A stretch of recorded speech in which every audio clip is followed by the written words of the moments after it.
Welcome to episode 3 of the Two Chicks Homestead podcast. I am Nate. And I'm Erin, where we talk about homesteading and living on a small piece of land. So now, I have a really important question for you. What came first, the chicken or the egg? Really, we're going to have this argument? I mean, that's what everybody really wants to know. I know, everybody really wants to know that, and I don't know. We also don't know why it crossed the road. You know what, hon? I want to live in a world where a chicken can cross the road without its motives being questioned. Well, maybe in your next lifetime. All right, Erin, so on this episode, we are going to talk about some chickens. I love the chickens. When we first moved into this house, the first thing I said was, we are getting chickens. And of course, Nate looked like... Yes, I will admit, I did not really want chickens to begin. I thought you were a little crazy when it came to, we're going to get some chickens and we're going to throw them in the backyard and we're going to get some eggs. And it's like, okay, we'll see how that goes. Because the first thing that comes up is the coop. Yes, the first thing that came up was definitely the coop. And he is not a builder. No. He's become a builder. Yes. But at this time, he was not. No. So we went out and bought one of those box kits. Yep, the real cheap, flimsy, throw it together and it might last a season box coop that you get at Rural King. Yep, because we came home and it was like, oh, it's so cute, it's going to be perfect. And we put it together and it was like, I think one of our kids fit in it. Yeah, if that, and anything could definitely break into it. Yeah, it was very light and flimsy. So we ended up giving it to our neighbors who got some ducks. Yep. And so they used it because they were free ranging and this was just kind of their hidey hole for the night. Yep. So yeah, it definitely worked out that way. But then we started looking into like actually building a coop.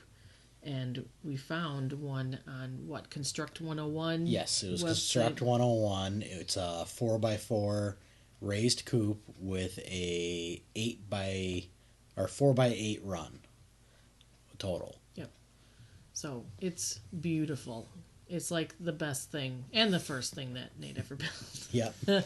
It's literally the first thing I ever built other tthan like sticking a couple 2x4s together at and that. we started doing it after we got the chickens, right? Or did Yes. we get the chickens first? So, no, we built the real cheap coop like a week or two before we got the chickens. Yeah, and then changed our mind. Yes, that sat in the garage for a couple of weeks, and then we got the plans for the new coop, and we were scrambling to get that built over 3 weekends. It had to be done because those little chicks were in our basement. Yes, and they needed to get out of the basement. Yes. So chicken wire versus hardware cloth. It's really a misconception on that chicken wire actually keeps out predators. That hexagonal wire that you always see that's real cheap and flimsy, that is only designed to keep chickens in. It will not keep raccoons or possum or coyotes out of your coop. Same with snakes. Yeah, we have the half-inch hardware cloth all the way around attached to the coop base and the run with screws, no nails. And I also have 3/16 fender washers holding the hardware cloth up to the coop. So that way it's a little bit harder to pull off. And it works. It's been working pretty good. Nothing's got in there. And you do that apron too, right? Yeah. Yeah, I bought a 30-inch wide hardware cloth, and it comes up it comes out an apron about 24 inches from the coop, and then we have wood chips over the top with landscape timbers, and then I have 36-inch threaded rod, half-inch threaded rod with a nut on top of it, and I just drilled a half-inch hole in the landscape timbers, and I drove that 36-inch long piece of threaded rod into the ground to keep those landscape timbers pinning that apron down so nothing can burrow underneath and actually get in underneath our coop. So space in the coop for chickens Yes. is It's 2.5 square feet per bird in the coop, or 2 to 2.5 square feet per bird inside the coop, and then you want on average about 8 square feet out in the run per bird. So just enough space for them to. Yeah, our coop is designed for 7 birds with the way it's set up, and we do have 8. The reason we got the 8 was in case we had one become a rooster. You have that magic fairy change the sex halfway through, and oops, it's a rooster, and it's got to go somewhere else, freezer or somebody else's farm that needs a rooster. Yeah. But we got lucky this time, and we were able to keep all 8, so we're just gonna let it ride and see how they do. Yep. So picking out the chickens. Yes. We had my brother over for a chick chat so that we could find out everything that we possibly could about chickens. And he was pretty much just like, well, you just kind of figure it out. So we went to our local Rural King and brought our kids, and we were told we live in city limits, so we were told that we have a limit of 6, so we knew kind of how many we wanted to get. So we kind of went, just reading all the little cards and tried to pick out some that had different color eggs, and we let each of the girls pick out one, and they picked out bantams. Yep. Which are like half the size of regular chickens. My oldest one's, of course, Twinkle. Mm-hmm. Turned out to be a Mr. Twinkle. So he went to go live on a real farm, not like we did anything yet. He went to go live on a farm, and we exchanged. Yep. We got a new one. Yep, we got the Buff Orpington to replace him, Twinkle. He Yes. Turned out to be a really nice looking rooster. I was kind of sad. He was beautiful. We couldn't keep him, but that wasn't going to fly here in town. But yeah, the first flock, they all had names. My little one named her Bantam Boomba. And they all had like Princess Princess Leia, Chocolate Muffin, Liberty and Belle. yeah, Padme. Yeah, Padme. Yeah, So we were going through a Star Wars phase, Yes. with the kids at the moment. Yes. But yeah, so we picked out just a variety of chickens. Yep. Yeah, we got the coop all built up. Unfortunately, we had to pull a permit to build our coop. Never again will we ever do that, because that was not fun and really expensive. I think the permit cost us $200 if I remember. Yeah, it was ridiculous. So we had our chicks downstairs in the basement in like It was I don't know, like a tub. 3 foot long, 2 foot tall tub, about maybe 2 feet wide, and it worked out pretty good until they started really getting bigger, and then they definitely needed to hurry up and get outside. Yeah. But my kids loved having them downstairs, just going downstairs and bringing treats, and we were able to really pay attention because this was all new to us, making sure all the temperatures were right and the heat lamp was okay, and Yep. we were kind of hover chicken parents. So Yes. I'm still cleaning up dander down in the basement from those chickens, and it's 2 years, maybe 3 years after the Yes. fact. It's definitely been interesting to watch how we have changed from getting the first chickens to, I said, I want to be able to look out my back window and see the coop and get, have them all named and make sure they're okay, to now it's like, They're out. they're out there. I hear them. They're eating. They don't have any names. It's, chicken 1, 2, 3. Yep. Breakfast, lunch, and dinner. Yep. So we feel pretty lucky that we never had a lot of chicken problems. Right. We've had two injuries, but the one right on was like the first one was a cut nail, toenail. yeah. Cut toenail down in the basement when they were down in that tub. We had one cut its nail, and we had to chase it down, and then I think we used cornstarch to stop the bleeding on the toe. My sister-in-law was able to give us a really nice list of like all the medical stuff that you should have, so we always had a basket of the blue coat, which I know is kind of Iffy to use sometimes, yeah. but yeah, just to stop bleeding and stuff like that. But yeah, then we had one really bad one. Yep. And That one of 'em- unfortunately, we had to put that one down. One of the other hens pecked at the back of its neck and split its neck open, and then Yeah. it was time to put it out of its misery, unfortunately. Yep. So that one we put down, and then we also put down the bully. Yes. But the bully is the one that we Opened up yeah to look at. to look at all the egg. Yep. The All the different stages of the eggs. We used that one to actually show the girls anatomy and kind of go through all the parts of a chicken and everything. yeah, it was very cool actually. Yeah, it was awesome to see all the different stages. And you had one like size of a pebble on up to the size of a golf ball, and you had all the eggs in a row just lined up, and it was really cool to see that. Yeah, and correct me if I'm wrong, but I believe that all chickens are born with as many eggs as they're ever going to lay. Like somewhere, in the egg laying department, they're all right there. Yep, and I'm pretty sure you're correct on that. I think I've heard that as well. So, but I could be wrong.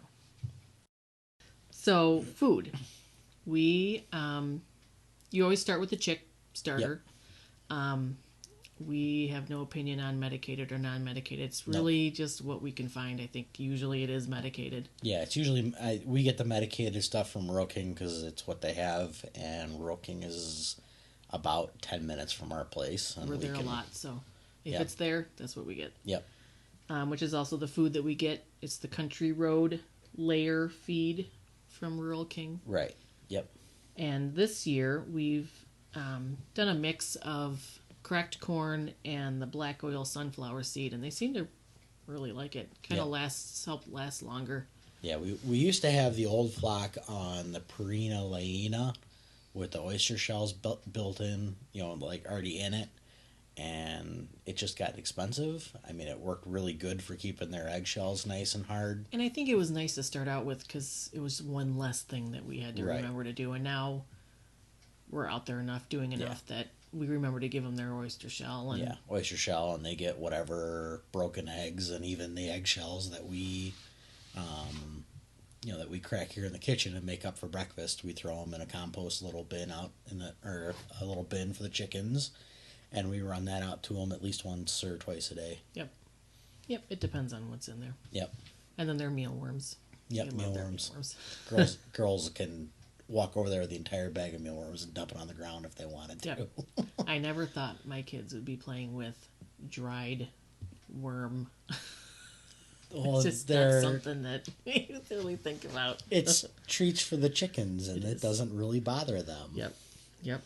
That's for sure. I don't think I would have been able to do it when I was little. You played with cicadas when you were little. That is true. I love cicadas, which that's 2 years from now. I know. And I cannot wait to see how my kids act about that.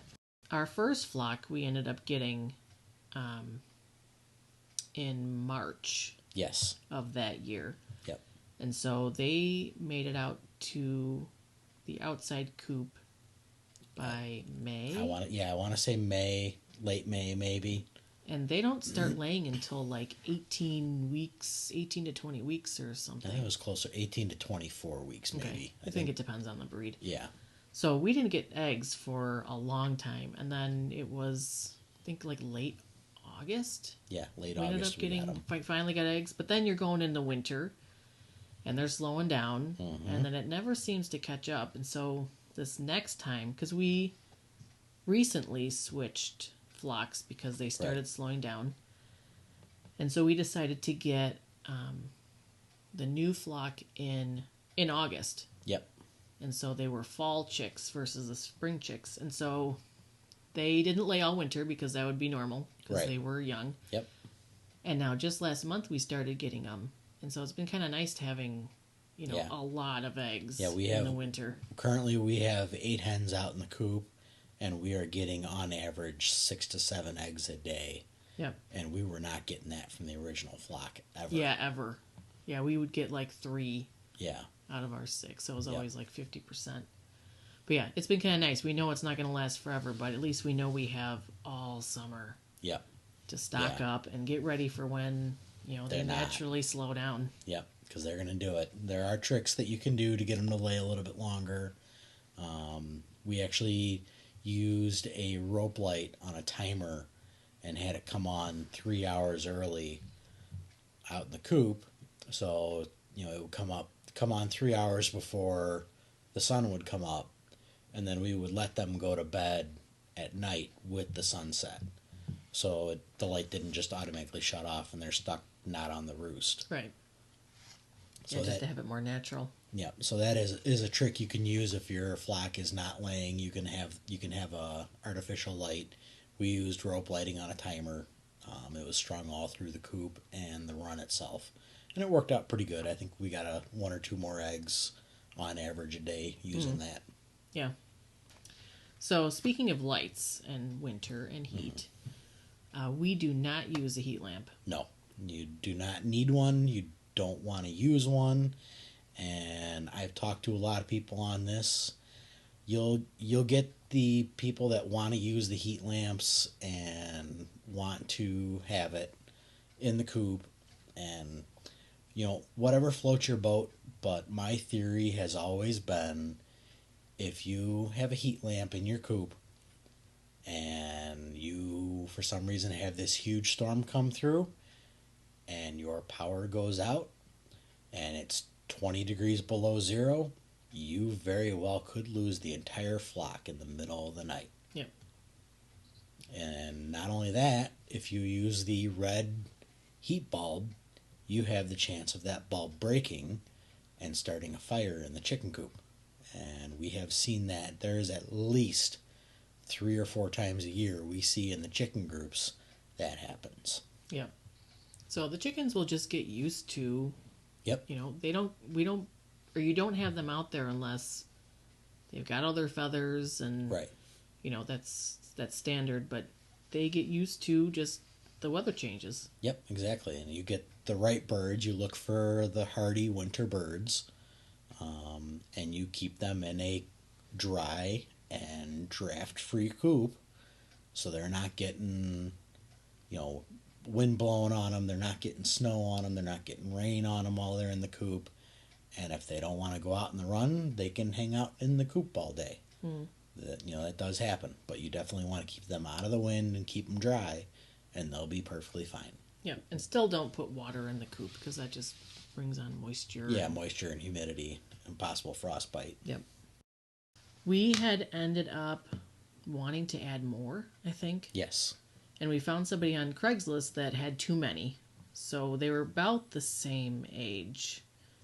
Yeah, they were probably maybe like 6 months younger, Yeah. I think. So we went to go and picked up 2 new chicks. I don't remember how old they. I don't think they were even laying yet. I don't think any of them were laying. No, they weren't, because we were waiting on them to catch up with the older ones and start laying. So yeah, we added 2 new chicks to our flock at the time. So that includes quarantining them for a while and getting them used to the other chickens. We had them in a little metal. Yeah, it was the I don't even cage, know the what cage that that we was. brought the rabbits Yes, home in. yes. So that was out there for a while, just next to the run, so they could all, Yeah, we kept them in the garage for the day, or at night, and then brought them out during the day and just kind of set them next to the run in the shade where they could kind of get used to it. And then we brought them into the run so they could get a little bit closer, and then we just kind of watched the interaction between the current birds and the new birds and make sure they got along and there wasn't too much henpecking. But there will always be henpecking. Yep, they got to get their pecking order right, and it's just the way it is. And you could have it perfect one day, and the next day they have an argument, and who knows what You're happens. putting one down, unfortunately. So eggs. Yes.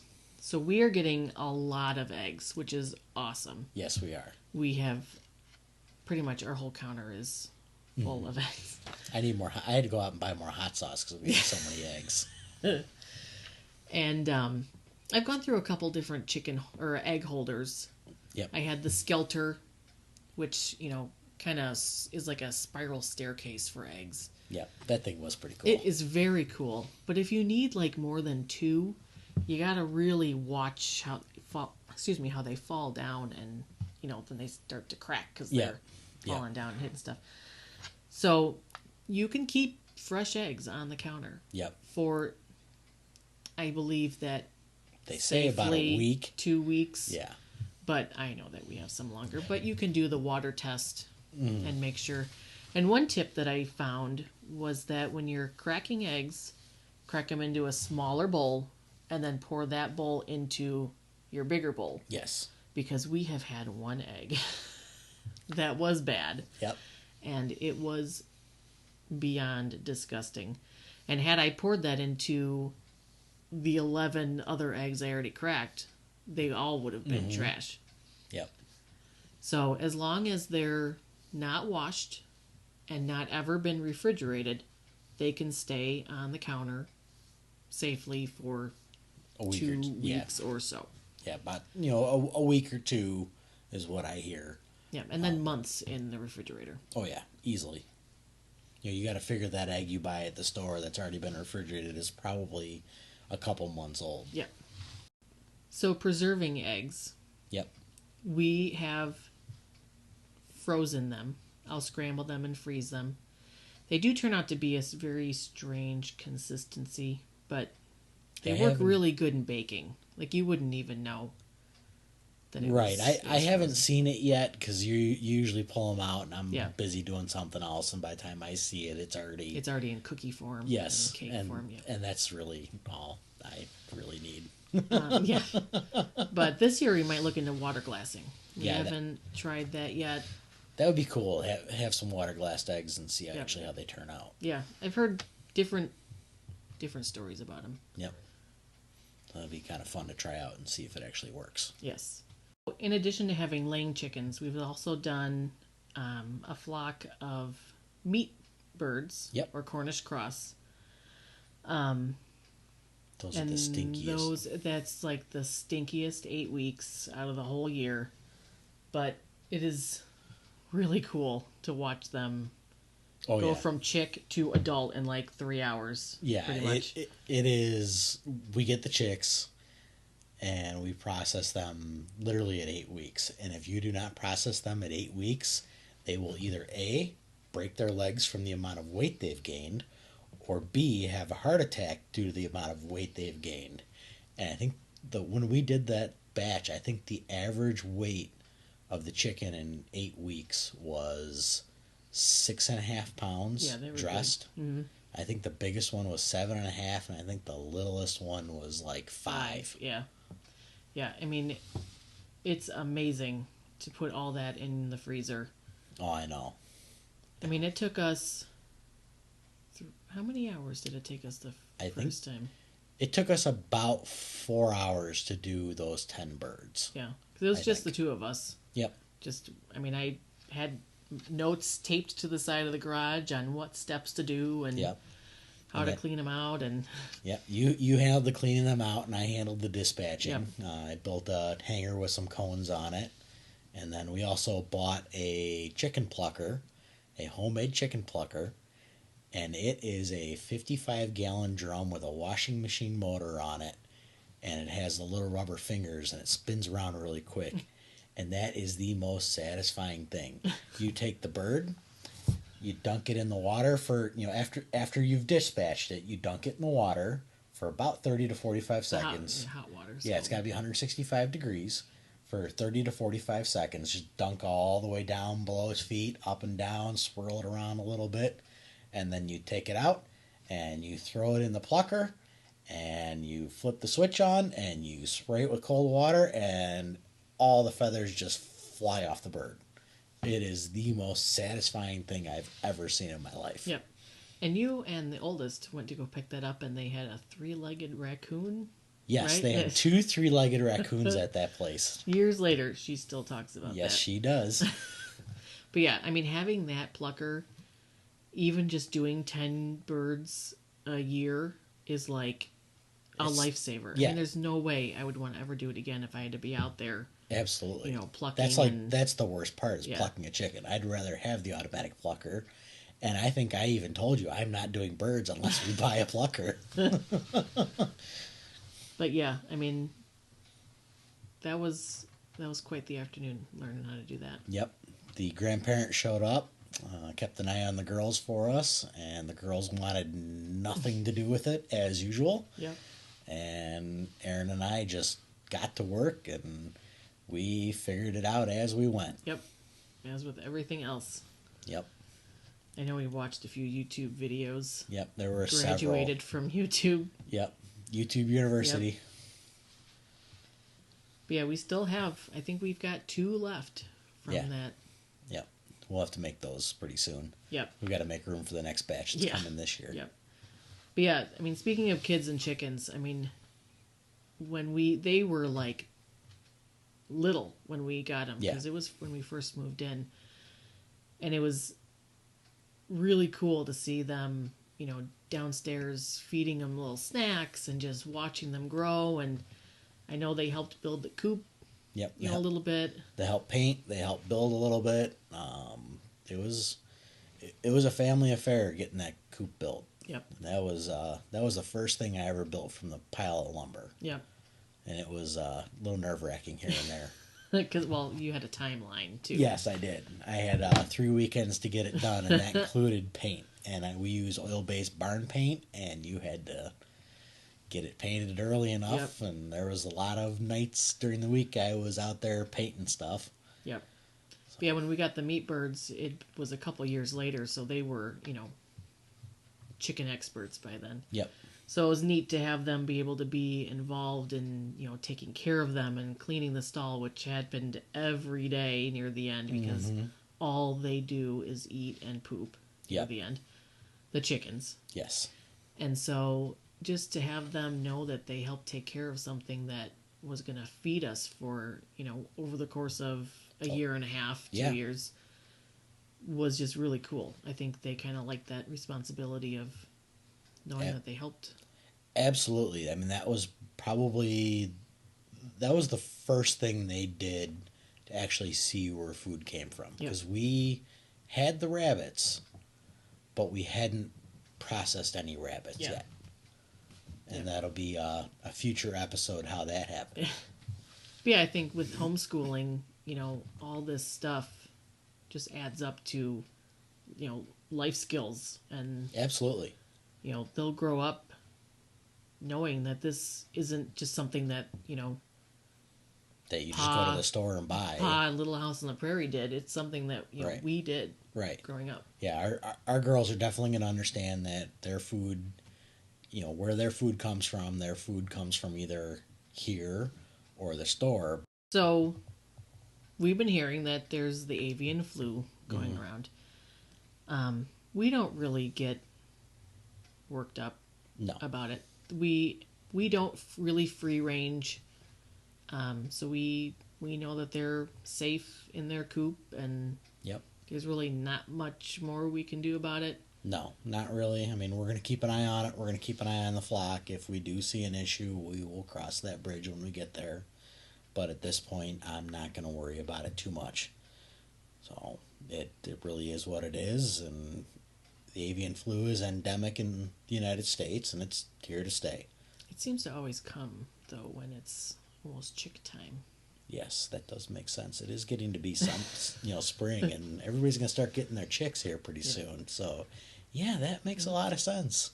We sometimes wear tinfoil hats. Sometimes. Well, I think we kind of covered most of the basic things on having backyard chickens on a small property. Yep, absolutely. And if anybody has any questions, you can always hit us up at info@twochickshomestead.com, and we will either shoot you an email back, or if we get a bunch of questions, we will do another episode on chickens. Yep. We're on Float and our Facebook page, Two Chicks Homestead. All right, so I think that's it for now, and we will catch you guys next time. All right, see you on the homestead, where something is always growing, eating, or cooking.